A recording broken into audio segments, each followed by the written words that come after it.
وخلق الجن من مارج من نار فبأي آلاء ربكما تكذبان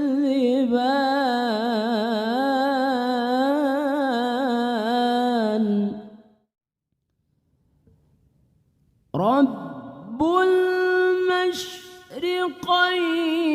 ورب المغربين